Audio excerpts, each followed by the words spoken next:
Tanda kebesaran Allah. Quran Surat Al-Baqarah ayat 164.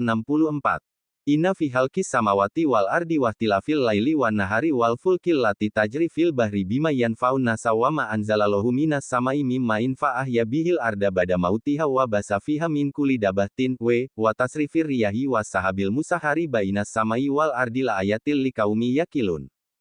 Sesungguhnya pada penciptaan langit dan bumi, pergantian malam dan siang, kapal yang berlayar di laut dengan muatan yang bermanfaat bagi manusia, apa yang diturunkan Allah dari langit berupa air, lalu dengan itu dihidupkannya bumi setelah mati kering, dan Dia tebarkan di dalamnya bermacam-macam binatang, dan perkisaran angin dan awan yang dikendalikan antara langit dan bumi, semua itu, sungguh, merupakan tanda-tanda kebesaran Allah, bagi orang-orang yang mengerti.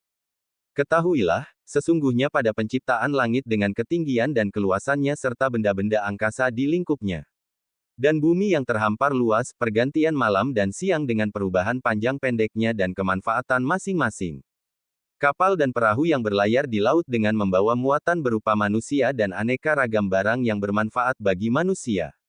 Apa yang diturunkan Allah dari langit berupa air, lalu dengan air itu dihidupkannya bumi dengan berbagai macam tumbuhan setelah tanaman tersebut mati atau kering. Apa yang Dia tebarkan di dalam dan di permukaannya berupa bermacam-macam binatang, dan perkisaran angin, baik yang semilir maupun yang kencang, dan awan yang menggumpal dan dikendalikan untuk bergelantungan antara langit dan bumi, semua itu sungguh merupakan tanda-tanda kebesaran Allah bagi orang-orang yang mengerti, menggunakan akalnya untuk mengambil pelajaran. Dialah yang menciptakan langit dan bumi untuk keperluan manusia, maka seharusnyalah manusia memperhatikan dan merenungkan rahmat Allah yang Maha Suci itu karena dengan memperhatikan isi alam semuanya akan bertambah yakinlah Dia pada keesaan dan kekuasaannya, akan bertambah luas ilmu pengetahuannya mengenai alam ciptaannya, pengetahuan itu dapat dimanfaatkan sebagaimana yang dikehendaki oleh Allah yang Maha Mengetahui.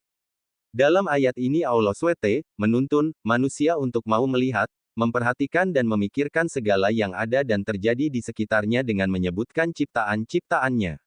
Penciptaan langit dan bumi sungguh syarat akan rahasia dan tanda-tanda kebesaran Allah SWT. Ciptaan-ciptaan Allah itu ada yang bisa langsung terlihat dan nyata kemanfaatannya sehingga mudah kita memahaminya, tetapi tidak sedikit untuk memahaminya perlu melalui prosesi pemikiran dan perenungan yang panjang dan dalam. Upaya manusia untuk mengetahui rahasia dan tanda kebesaran Allah, telah pula mendorong mereka untuk semakin dekat kepadanya. Memahami kehebatan, kecanggihan dan keharmonisan jagat raya ini telah membuat tidak sedikit ilmuwan semakin menyadari dan yakin bahwa sesungguhnya semua yang ada di alam semesta ini sengaja direncanakan, dibuat, diatur, dan dipelihara olehnya.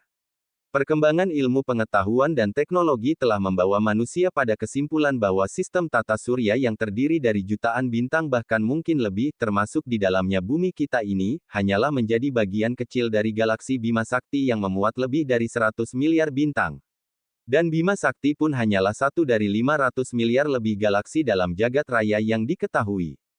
Sesungguhnya semua bintang-bintang dalam alam semesta ini berada dalam lintasan orbit masing-masing yang telah ditentukan. Az-Zariyat ayat 7. Orbit-orbit dalam alam semesta juga dimiliki oleh galaksi-galaksi yang bergerak pada kecepatan yang tinggi dalam orbit-orbit yang telah ditetapkan. Ketika mereka bergerak, tidak ada satupun benda-benda langit ini yang memotong orbit atau bertabrakan dengan benda langit lainnya. Begitu pula perihal bumi ciptaannya, semuanya menunjukkan kesempurnaan penciptanya. Allah berfirman yang artinya, dan di bumi ini terdapat tanda-tanda kekuasaan Allah bagi orang-orang yang yakin. Az-Zariyat ayat 20. Sebuah ensiklopedia sains modern menggambarkan unsur-unsur kimia yang ada di bumi kita ini mempunyai variasi yang menakjubkan. Beberapa di antaranya langka karena susah ditemukan tapi ada juga yang berlimpah. Ada yang dapat dilihat oleh mata telanjang karena berbentuk cairan dan padatan, tetapi ada juga yang tak nampak karena berupa gas.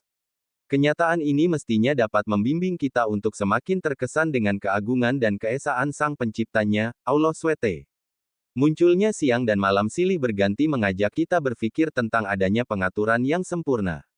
Pertanyaan yang muncul adalah, siapa yang mengatur itu semua?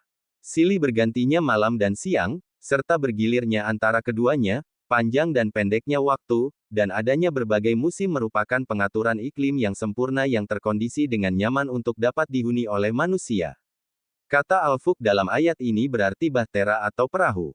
Untuk membuat perahu dibutuhkan pengetahuan tentang sifat air, pergerakan angin, udara, awan yang berhubungan dengan musim, kaidah-kaidah dasar fisika fluida serta hukum dasar lainnya, seperti hukum Archimedes untuk benda mengapung, ataupun konsep desain dan konstruksi.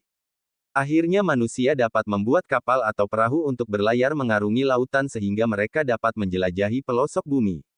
Di dalam silih bergantinya malam dan siang ini terdapat petunjuk tentang waktu dan arah lantaran kedua hal ini dibutuhkan dalam pelayaran. Dari fenomena alam ini pula manusia menciptakan ilmu falak dan pengetahuan tentang cuaca yang gunanya sangat banyak bagi memenuhi keperluan manusia.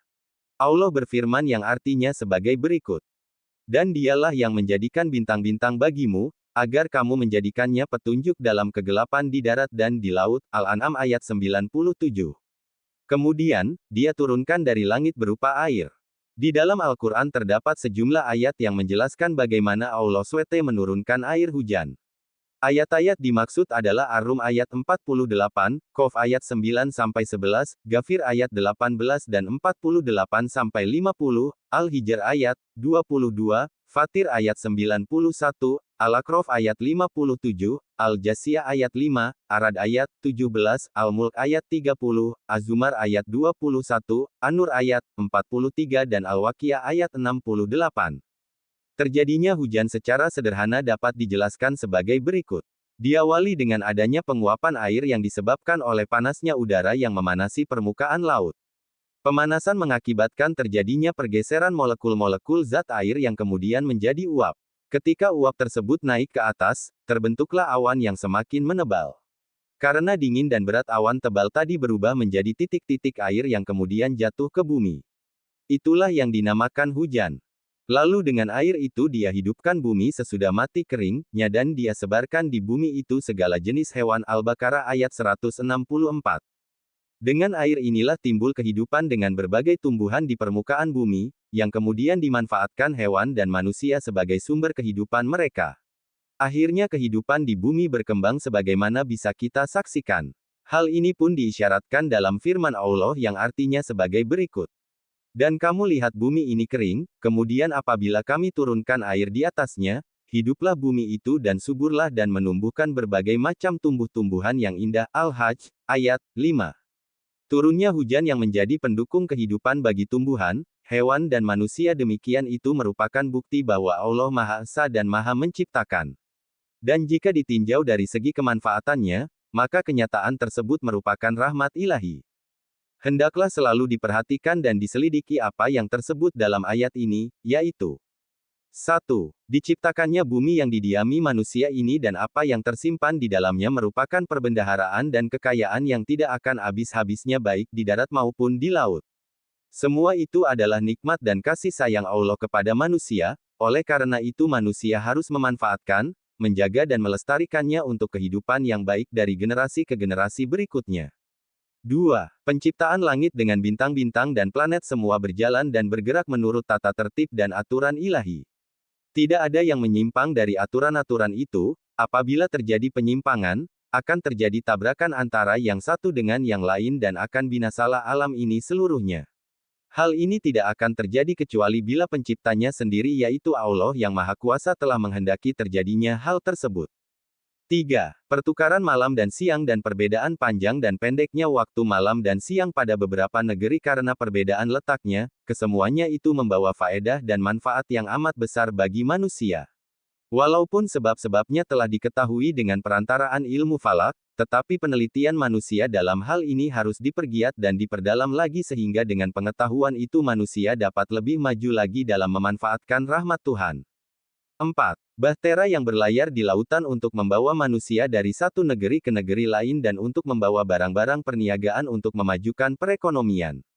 Bagi orang yang belum pernah berlayar di tengah-tengah samudera yang luas mungkin hal ini tidak akan menarik perhatian, tetapi bagi pelaut-pelaut yang selalu mengarungi lautan yang menjalani bagaimana hebatnya serangan ombak dan badai apalagi bila dalam keadaan gelap gulita di malam hari, hal ini pasti akan membawa kepada kesadaran bahwa memang segala sesuatu itu dikendalikan dan berada di bawah inayah Allah yang Maha Kuasa dan Maha Perkasa. 5. Allah SWT menurunkan hujan dari langit sehingga dengan air hujan itu bumi yang telah mati atau kering dapat menjadi hidup dan subur, dan segala macam hewan dapat pula melangsungkan hidupnya dengan adanya air tersebut. Dapat digambarkan, bagaimana jika hujan tidak turun dari langit, semua daratan akan menjadi gurun, semua makhluk yang hidup akan mati dan musnah kekeringan. 6. Perubahan arah angin dari suatu tempat ke tempat yang lain merupakan suatu tanda dan bukti bagi kekuasaan Allah serta kebesaran rahmat-Nya bagi manusia. Dahulu, sebelum adanya kapal api, kapal-kapal layarlah yang dipakai mengarungi lautan yang luas, dan bila tidak ada angin tentu kapal itu tidak dapat bergerak ke tempat yang dituju. Di antara angin itu ada yang menghalau awan ke tempat-tempat yang dikehendaki Allah, bahkan ada pula yang mengawinkan sari tumbuhan, dan banyak lagi rahasia-rahasia yang terpendam yang belum dapat diselidiki dan diketahui oleh manusia. 7. Demikian pula, harus dipikirkan dan diperhatikan kebesaran nikmat Allah kepada manusia dengan bertumpuk-tumpuknya awan antara langit dan bumi. Ringkasnya, semua rahmat yang diciptakan Allah termasuk apa yang tersebut dalam ayat 164 ini patut dipikirkan dan direnungkan bahkan dibahas serta diteliti, untuk meresapkan keimanan yang mendalam dalam kalbu, dan untuk memajukan ilmu pengetahuan yang juga membawa kepada pengakuan akan keesaan dan kebesaran Allah. Sumber, kemenak.go.id